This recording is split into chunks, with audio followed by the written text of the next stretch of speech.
pair of Indian cobras are not the most endearing of creatures. Both are capable of killing within 1 minute of biting. But they are two of the star attractions at Eric Worrell's Australian Reptile and Animal Park. A sanctuary for more than 200 species of spiders and snakes, as well as our harmless fauna, the park is also a major supplier of venom, used to produce serum to combat deadly snake bites, both within Australia and overseas. Mr Worrell estimates 300 lives are saved each year because of anti-venom from the park.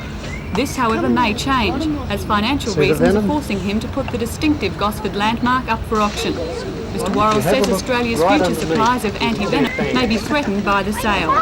Within Australia, the Commonwealth Serum Laboratories from our venoms are able and do produce venoms, anti-venoms, to treat the dangerous bites of snakes throughout Australia, New Guinea, any of the adjacent islands. You can even include Tasmania. Now, if you stop doing that, what's going to happen? I don't know. Mr Worrell tried to persuade Taronga Park Zoo to purchase the reserve unsuccessfully. He now fears the 5 hectares could fall victim to housing or shopping centre developers. A Sydney-based group of 12 businessmen today expressed interest in maintaining the park and Eric Worrell as manager. But for them to succeed, Mr Worrell says they would have to raise several $1 million before the auction on August the 27th.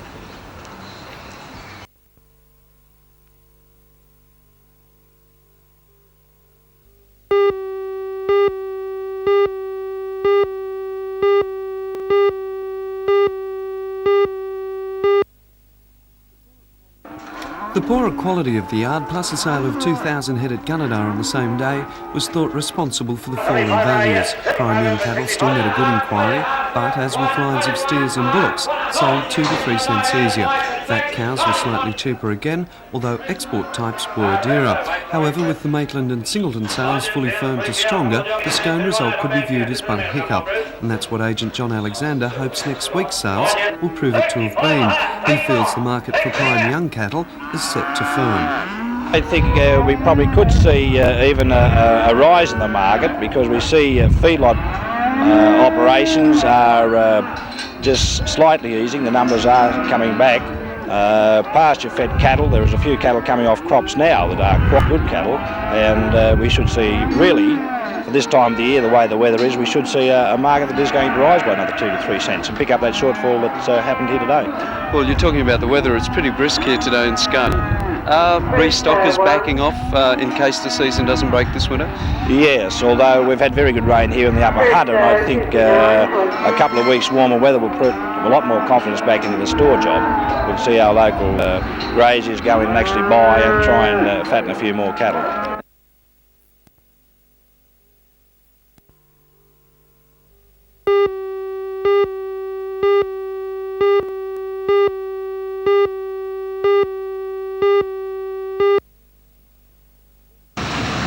The cream brick pavilion was built just before the start of World War II. It once housed the South Newcastle Surf Club, closed 6 years ago. Since that time, the building has deteriorated. The picnic tables are used only occasionally, and just last year the old change block was the scene of a gruesome murder. The city administration received 3 tenders for the demolition work, 2 didn't qualify, and a Brisbane firm has won the contract worth just over $18,000. The concrete slab will remain, along with some picnic tables, and a new toilet block will be built. Royce Jackson says the way people use the beach has changed. This beach now is pure and simply a surfboard riding beach. From about midway along the beach here, right to this end, it is for surfboard riding only. What happened? How was this pavilion used in the past? The pavilion was used by people using public transport, coming from the coalfields down and coming to the beach and making a picnic day. And times have changed? Times have changed, yeah. Most people today go in their motor cars with their Terraline costumes on, and they don't need big pavilions.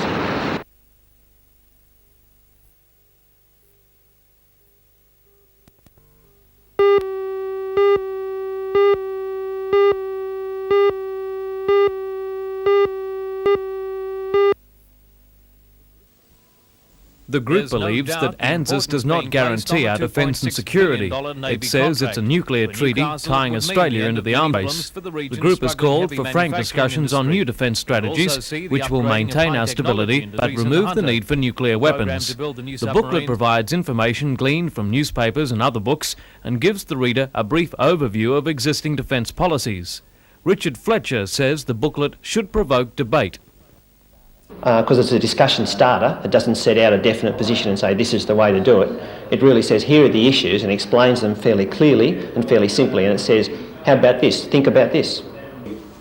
Its author, Darryl Dawson, was first involved in nuclear disarmament more than 30 years ago with the Ban the Bomb campaign. Also, today the movement is in the position of developing alternative policies. It's no longer merely an oppositionist movement, although one must say still fairly substantially oppositionist. But the paper that I have developed on defence is aimed at seeking the ways for a genuine, rational alternatives to the present situation.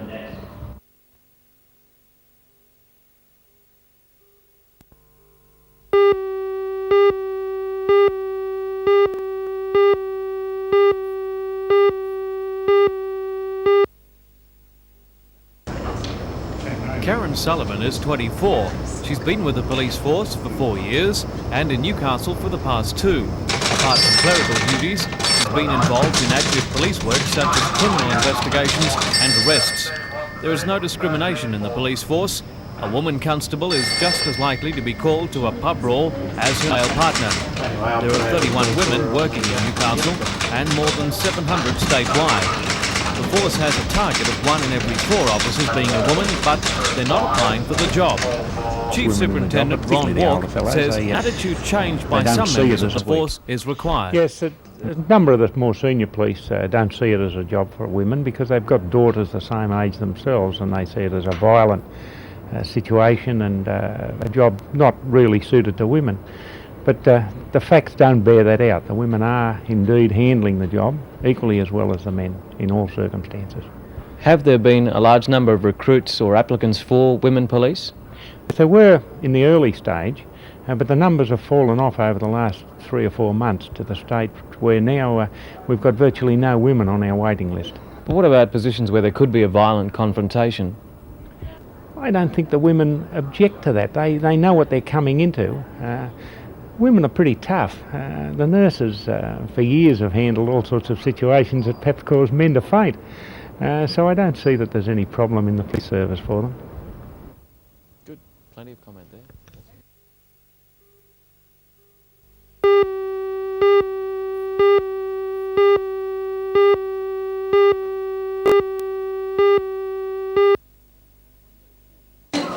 At 1 day short of 101, Mrs. Veronica Phillips can only be described as a remarkable woman who still enjoys good health, humour and spirits. She was born at Scone and her husband ran the Shamrock Hotel in Muswellbrook for many years, as well as a number of properties throughout the valley. Her great loves of music and horses gradually being replaced by an undying devotion to a family which started with 2 daughters and a son and now runs to 14 great-great-grandchildren and even a great-great-great-grandchild. Mrs. Phillips normally lives with her daughter in New Lambton, but had to enter the William Lyne Hospital when she broke her femur in a fall 14 days ago. To her credit, however, she's being discharged tomorrow and says she's looking forward to celebrating her 101st with her family.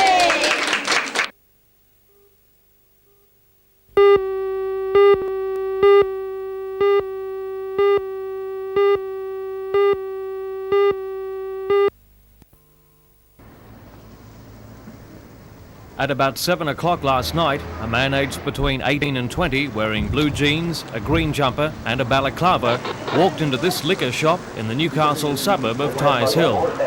He approached the people behind the counter, demanded money from them. He was armed with a sawn-off rifle and he was given a small amount of money. He then discharged 1 shot, which hit the propeller and he subsequently died.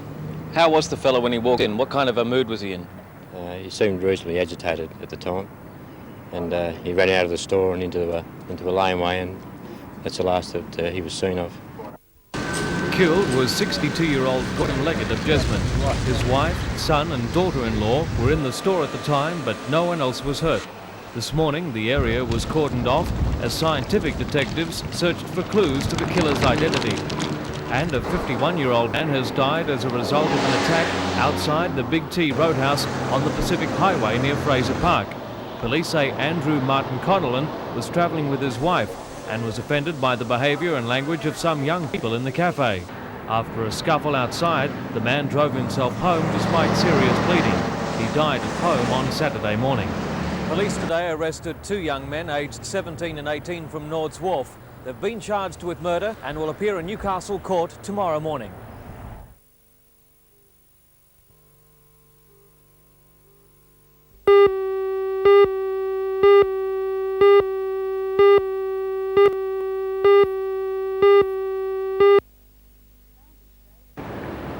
Founders' Day was celebrated this year with a traditional service at Christchurch Cathedral, which is also the school chapel. The present site of the school was occupied by Newcastle Grammar in 1859, but it wasn't until this day, 67 years ago, that the first Church of England School for Girls was opened. Celebrations included a display of folk dancing by Year 9 students who dressed in early settlers' costumes. They were followed by boys and girls from the infant school who performed a dance routine acting out scenes from Alice in Wonderland.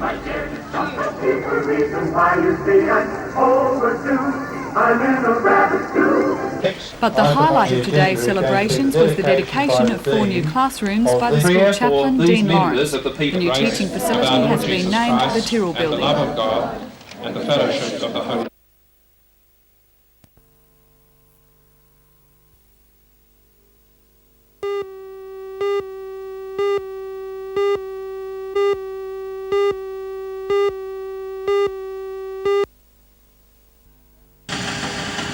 Research shows that 40 to 45% of wheat farmers suffer from hay fever or asthma. These figures alarmed the Asthma Foundation and the Prime Wheat Association so much that they decided to commission the medical faculty in Newcastle to do a study. We found that, firstly, that wheat dust allergy is a very big and important problem in the farming groups of New South Wales and I guess Australia. Secondly, that it's due to fairly traditional allergic mechanisms which are directed against some component of the wheat dust. And now we're taking that knowledge into preparing the specific factor in the wheat dust so that we can offer the farming people some form of treatment by desensitising them to the allergic effects of the wheat dust. So there's still a lot more to be done. There's an enormous amount to be done. First, we would like to have a much better idea of the impact of the disease on the community by more carefully looking at the problem. Secondly, we'd like to know more specifically the mechanism, because while we may come up with some useful treatment, ultimately the treatment's dependent upon how well you understand the disease. So yes, there is a lot more to do.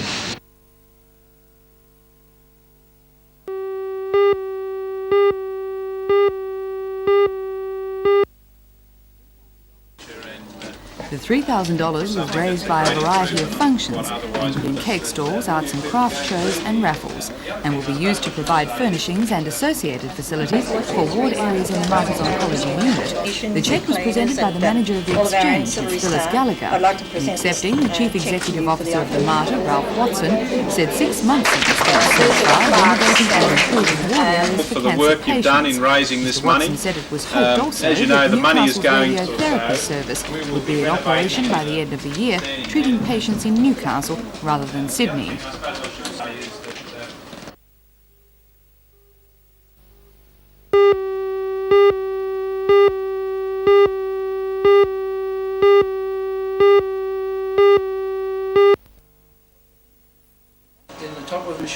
The Vaxitron machine is an enclosed X-ray unit used in the X-ray of breast tissue samples for the presence of malignant tumours. The machine is mainly used in the diagnosis of the early stage of cancer of the breast.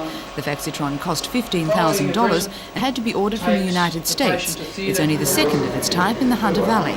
Attending the handover today were representatives of Wallsend Hospital's Board of Directors, the Hunter Valley Cancer Appeal Committee and the Lions Club. Chief radiographer Greg King said the machine will save valuable time in the examination of the tissue samples. The doctor is able to release the patient from the theatres with confidence of having the correct piece of tissue. In it, we're able to examine the tissue sent to us and determine if the calcium is in that tissue or not. If the calcium is not in that tissue, then the surgeon has to go back in and remove another piece of tissue.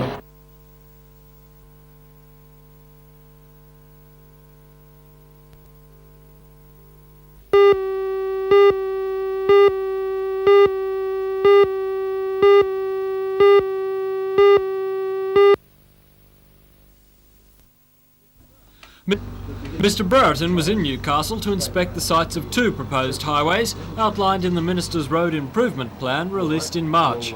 The first, Highway 14A, is to link Rankin and Industrial Drives passing through the new Warrabrook housing estate. Mr Brereton said he is hopeful work will start on schedule before the end of the year. He said due consideration would be given to the housing estate. The second proposal to come under scrutiny was Highway 23. This will connect Newcastle Road Jesmond with Maitland Road at Sandgate, running beside the university and adjacent to Marist Park. The original plans have been changed to bypass the Shortland wetlands. Well, it's been altered so as to reduce the impact upon the wetlands, and we're very happy with the final result from an engineering point of view and from an environmental impact point of view. We're now in a position to call tenders in the course of the next week or two for the first the earlier plans, that roadway, which would have had been designed in such a fashion as to not environmentally affect the wetlands. Considered today we're pleased that the earlier plans, Mr Brereton which would have had something of a devastating effect would affect the road improvement strategy. Although both proposals considered today seem poised to go ahead, Mr Brereton says federal government cuts announced in April will affect the road improvement strategy.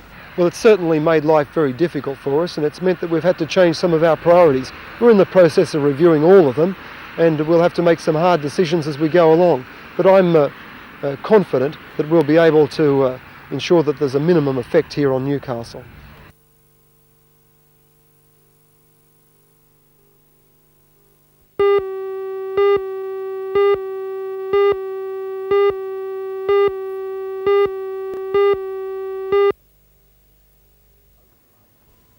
Over the last week, police have received a lot of help from the public in trying to identify Mr Leggett's killer. The liquor store owner was just about to go home when the young man approached the drive-in counter and demanded money. Without apparent motive, he shot Mr Leggett in the heart with a .22 caliber rifle. From descriptions of family and neighbours, police have dressed this dummy to look like the man who committed the murder. Police are placing a lot of importance on the balaclava. The type of balaclava that we're looking for is of a green type, a knitted or hand-knitted pattern with a brown beading, extra large eyes and a brown beading around the mouth area, which is a cigar-shaped type mouth. The beading is of vinyl, or it could be of leather, shiny leather. Now you believe that this is probably a unique kind of balaclava and may distinguish the murderer? That's correct, because the normal balaclava is a lot smaller in the eyes. There's very large eyes and a very large mouth piece. Tell us about the jumper. The jumper is of a similar pattern to this particular jumper here, more so where the beading is on the sleeves. It has a wide beading. If that beading was all the way through the pattern, that would be the type of pattern we're looking for. But the colouring may not be the same as this particular jumper. It could be a colour similar to this, a lighter green. The Drug Law Enforcement Bureau and the Regional Crime Squad are continuing their investigations. They hope that anyone who saw the young man run from the bottle shop around 7 o'clock last Saturday night will contact them.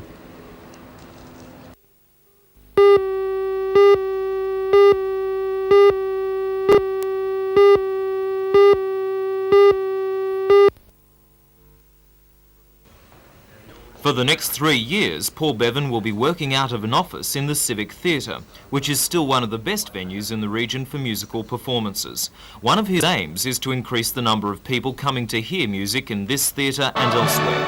It was the declining audiences for some music, particularly classical forms, which a year ago inspired members of the Conservatorium and other groups to form a regional music committee and hire a coordinator.